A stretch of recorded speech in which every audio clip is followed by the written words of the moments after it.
One evening last week, my wife seemed to want to have a conversation. After dinner, we moved into the living room to talk where we could be more comfortable. Jim, that's my name. You're going to hear about this sooner or later, and you might as well hear it from me.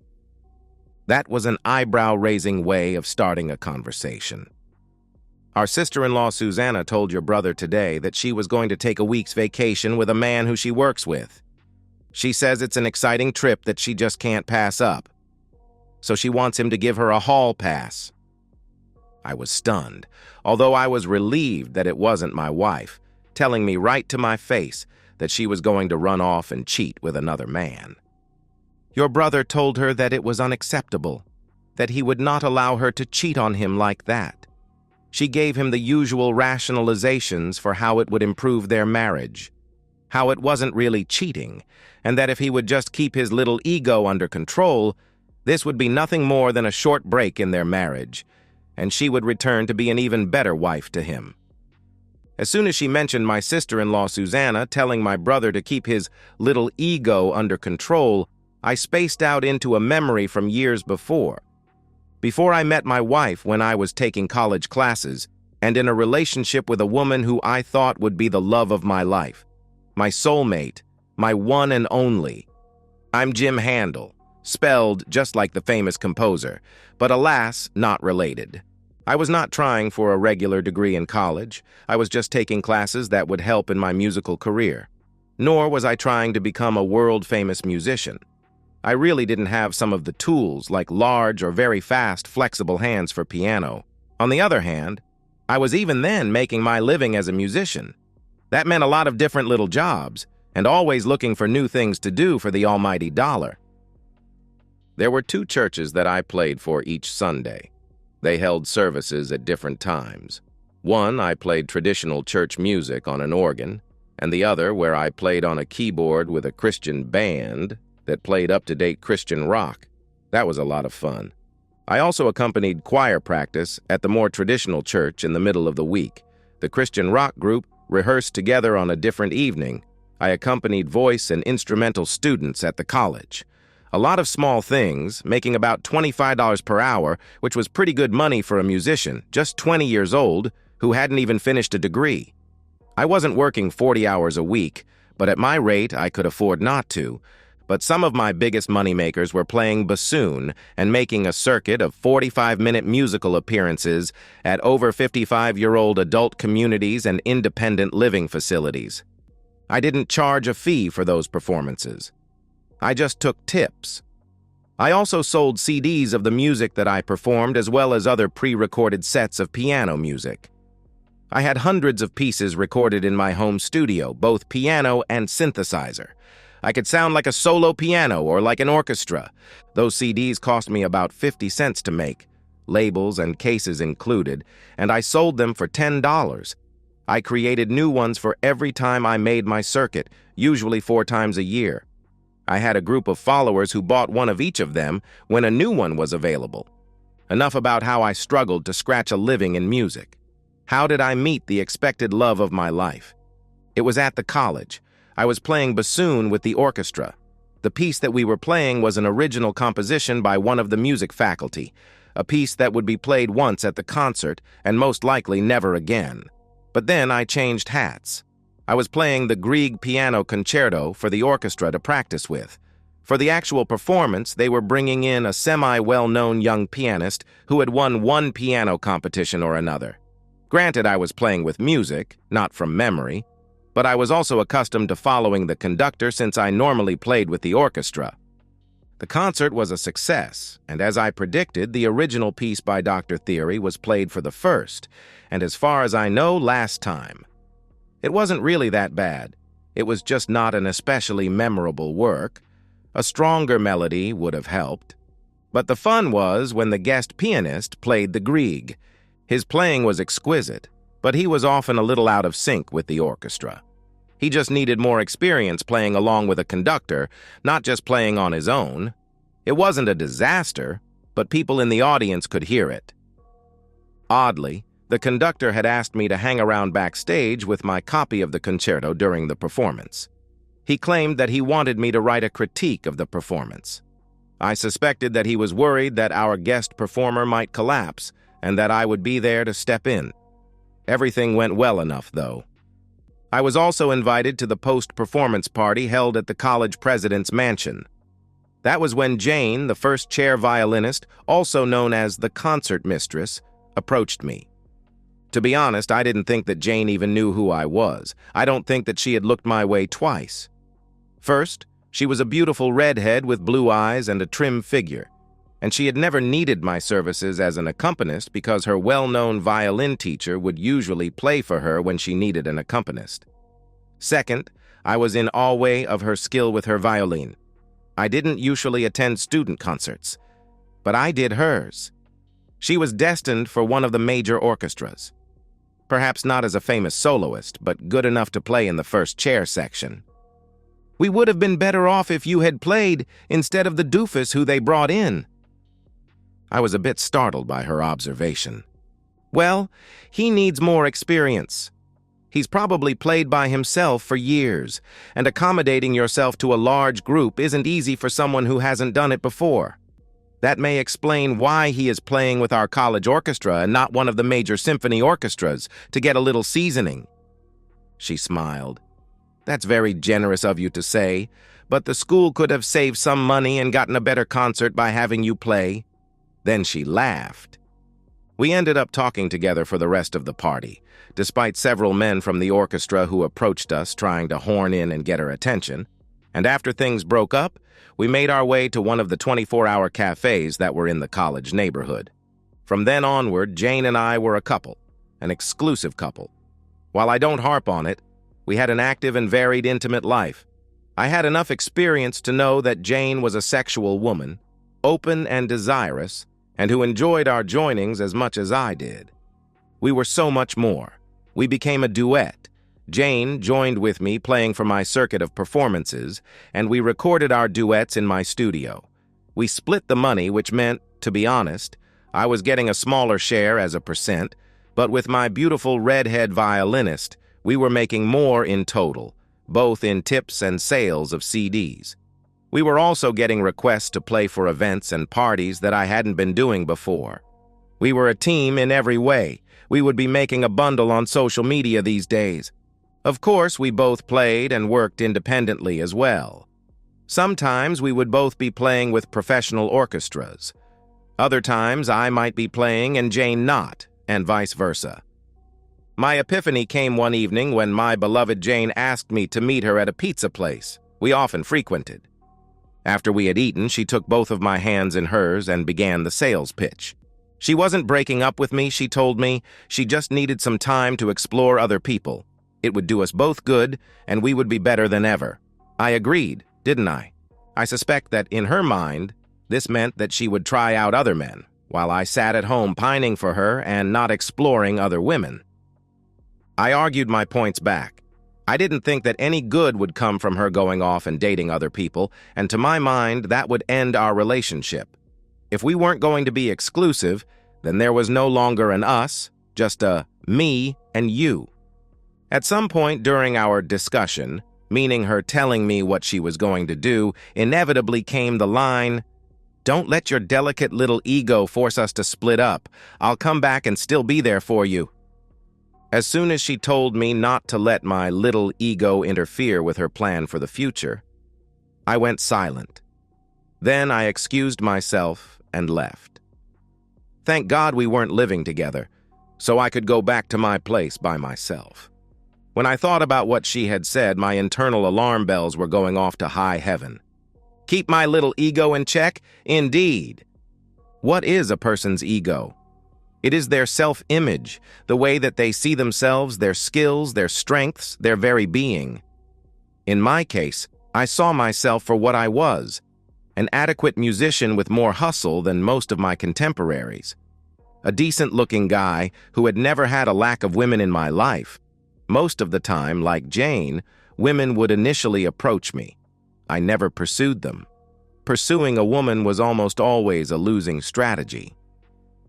I was making a decent living and seemed to have enough social graces to pass in any company.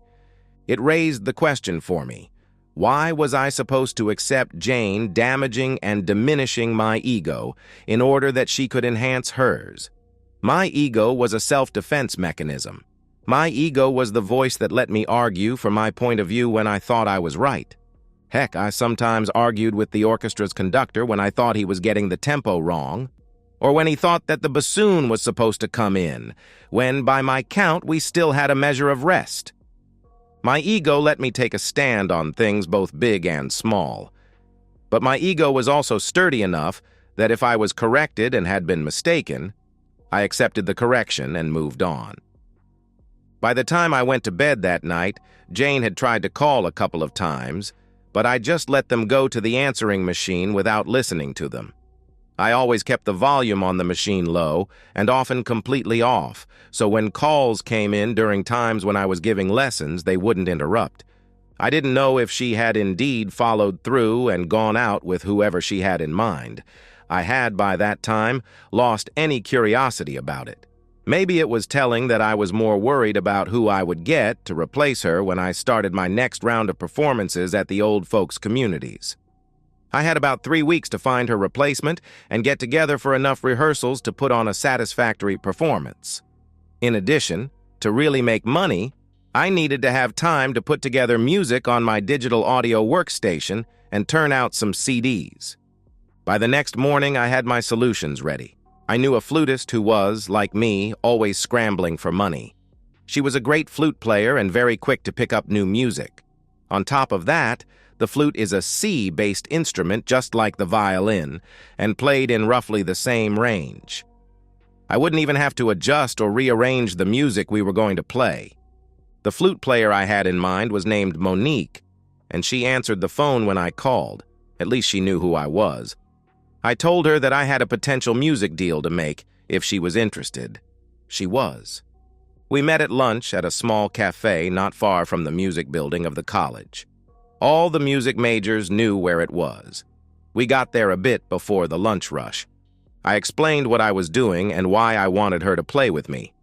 We would do 2 to 3 little recitals a week at the places on my list, which meant about 8 weeks playing the same music, then a couple of weeks off, and then repeating the cycle with a different repertoire. I told her what I expected to do as far as money went for the performances, and then offered her a share of the CD sales. We would split the money at the venue, and she would get a share of the CD purchases. Not an even split this time. I was doing most of the non-musical work, setting up our little soirees, recording, engineering, producing the CDs, and arranging the music we would play. I was entitled to a larger share. I mentioned that were often little side gigs that we might get if we could schedule the time. Then she turned to me. "Isn't Jane going to be pissed that I'm playing with you and not her?" I pretended to think about it. "Not really. We've played together for a while, but I think it is time for a change-up. You know, a chance to give the audience a different sound. Keep from getting boring." I reminded her about how it seemed like rock bands were always splitting up, bringing in new players, changing the band's sound. We were just doing the same sort of thing. I'm not sure she swallowed the story completely, but it seemed to satisfy her. I had already arranged 17 new pieces to record, so we recorded them, but with a flute instead of a violin. I did the limited sound engineering that the music needed and got the CDs ready for sale. Monique was very quick and hardly needed any practice to sound wonderful with her flute. Somehow, she could also flirt with the audience as she played, and everyone loved her bubbly personality. In case you were wondering, there was nothing between me and Monique. She had a boyfriend, a nice guy who played trumpet, who tried to always be at the venues we played. He just loved hearing her play. In fact, later, I arranged a number of pieces to play with trumpet, sometimes trumpet with organ, or harpsichord piano, or even orchestra, and I hired him to play for performances. He and I made 2 CDs together, and I gave him the same deal I had with Monique. Nevertheless, I'm back playing at my regular list of locations. I think that it was after the 2nd or 3rd performance, when we were wrapping up and putting our instruments and equipment away, that I looked up to see Jane standing there. "I see it didn't take you long to replace me," she said. her voice not quite loudly angry but irritated. "Hello, Jane," I replied, not really answering her statement. I expected that was rhetorical in any case. "Did you enjoy the performance?" I asked. "Yes, the performance was fine, but," she replied. "Okay. Now, if you want to talk more, let's go someplace other than the lobby of an over-55 retirement community," I laughingly stated. "How about the coffee place across the street?" "Fine," she said with that tone that women reserve, that meant it clearly wasn't fine. We both drove to the local coffee place. I'd been there before, and thank God it was a standalone place, not one of the 10,000 locations of the big brand. I liked their coffee better anyway. The beans were freshly roasted there on site. I ordered a medium roast coffee, black, for myself, and paid for Jane's frou-frou chai latte as well, knowing that it would most likely be the last time I ever bought her anything. "So," I asked once we had seated ourselves, "what was it you were saying?" "I said that you hadn't wasted any time replacing me since you walked off in the middle of our last conversation." "Well, you know that substituting a flute for a violin isn't really difficult. Both instruments are in the key of C, and the ranges are very close." "That was not what I was talking about, and you know it.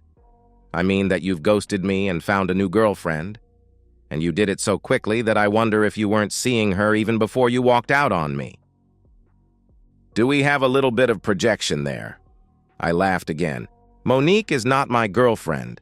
In fact, if you had watched as she was leaving, you would have seen her boyfriend's arm around her shoulder as they passed, not more than 10 feet away from you.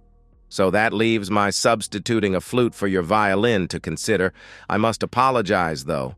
I should have emailed or texted you to let you know I was changing up to have a different sound for a while. I just didn't want to have an argument with you. I will continue to pay you your share on the remaining CDs that you played on as I sell them. Just for your information, there aren't many of them left. Monique isn't getting nearly as much per CD because I realized how much of the process of turning live music into a CD I wasn't being paid for." I could see that Jane was getting red in the face as I explained things to her. "I don't care about the money, I care about us," she exclaimed. "I'm not sure what you mean. I told you at the time that if you started going out with other men, that would end the US and it would become you and me. I'm not sure if it would make a difference, but have you gone out with the man or men who you were so keen on seeing?" She didn't reply, but her eyes, looking at the table and not at me, gave me my answer. "Okay, so why are we talking at all?" I asked her, truly curious. "Well, we should still be seeing each other. Just because I need to satisfy my curiosity doesn't mean we have to split up. I know your ego is probably hurt because I didn't want to be completely exclusive, but that doesn't mean that we've really lost anything in our relationship." I imagined that if my eyes could bulge out like a cartoon character, they would have at her delusional little speech. "So, today you were counting on the forgiveness is easier to get than permission sort of ploy."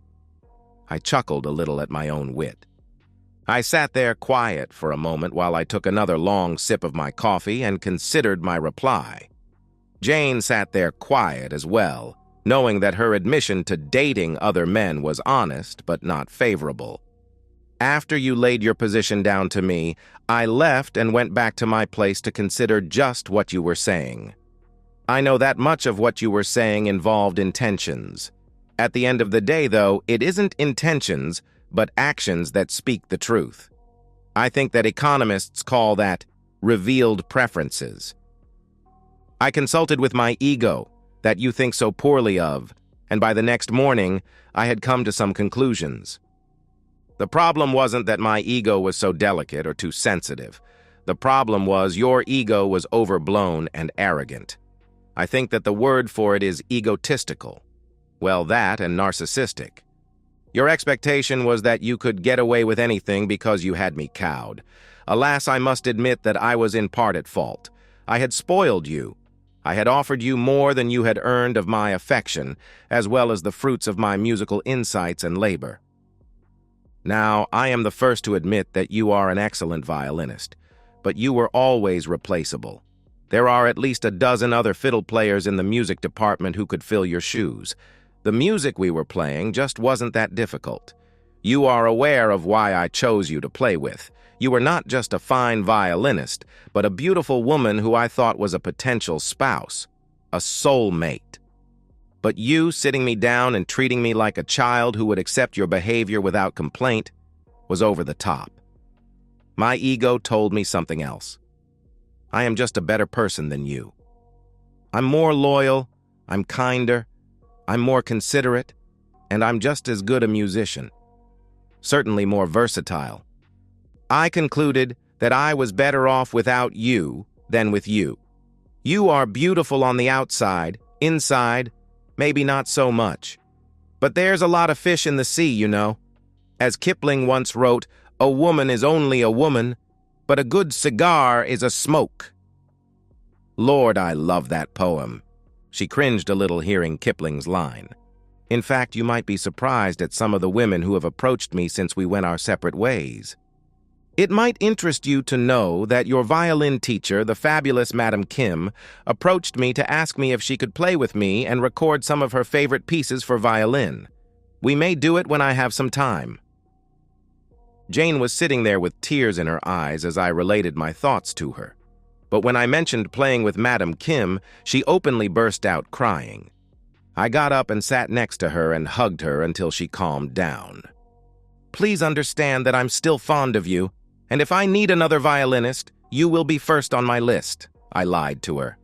We will always be friendly, and I will always be civil to you, but we will never be a romantic couple again. Shortly after that, we left the coffee shop and parted our ways. Jane shows up from time to time on my social media.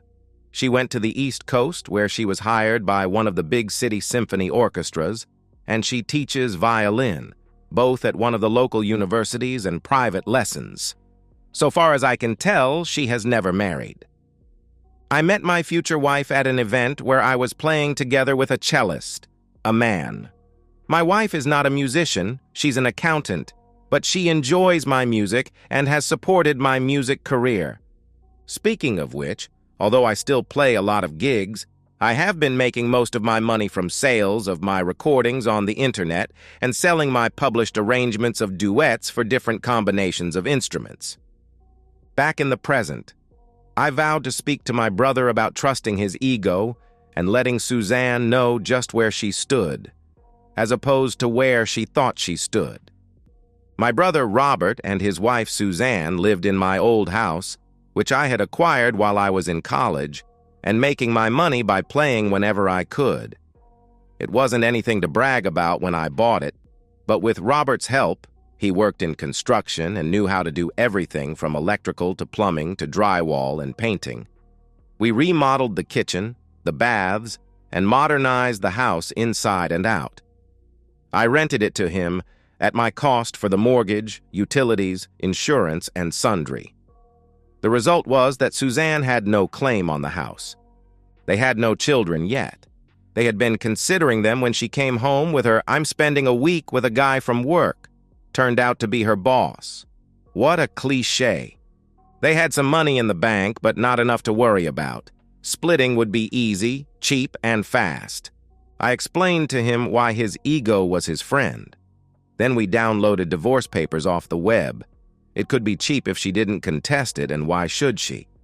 When he presented the divorce papers to her before she had taken her proposed week of vacation with her boss, she went crazy. Robert explained how after consulting with his ego, he had decided that he was a better person than she was, and that it would be less painful to split now than to wait until they had kids, bought their own place, and all of the other connections that come from marriage got any deeper and more complex. She really didn't like the "lots of fish in the sea" or "a good cigar is a smoke" lines either. No accounting for women, I guess. Once she calmed down, Suzanne begged him not to dump her. She claimed that nothing had really happened yet between her and her boss, and that the trip, her brain fart, as she called it, was off. She quit her job and found something else just as good, if not better. Robert wasn't sure that things hadn't gone further than she was admitting, but he didn't push the issue. She wasn't happy about the post-nup that Robert had her sign, but she knew it was part of the price she paid for staying together with my brother. I was the one who suggested that as well. They didn't have a lot, so the post-nup mainly made divorce easy and quick if either one of them cheated on the other. Not long after their almost marriage-ending period, Robert took Suzanne on a trip that was more exciting and exotic than the one her boss had offered her. Will they make it? I don't know. I probably wouldn't have given her a second chance myself. That is up to Robert. But I can tell you, he keeps his eyes open and demands a lot more from Suzanne than he did before he checked in with his ego. Like I said before, my ego is my friend. And so, we've reached the end of today's story. Was it what you expected, or did it take a twist you didn't see coming? I'm curious to hear your thoughts. Share them in the comments below, and let's get a conversation going. If this story kept you hooked, make sure to hit that like button. And if you're new here or just haven't subscribed yet, now's the perfect time to join our community. I bring you fresh, captivating stories every day, so click that subscribe button and turn on notifications so you never miss out. Thanks for watching, and I'll see you in the next one.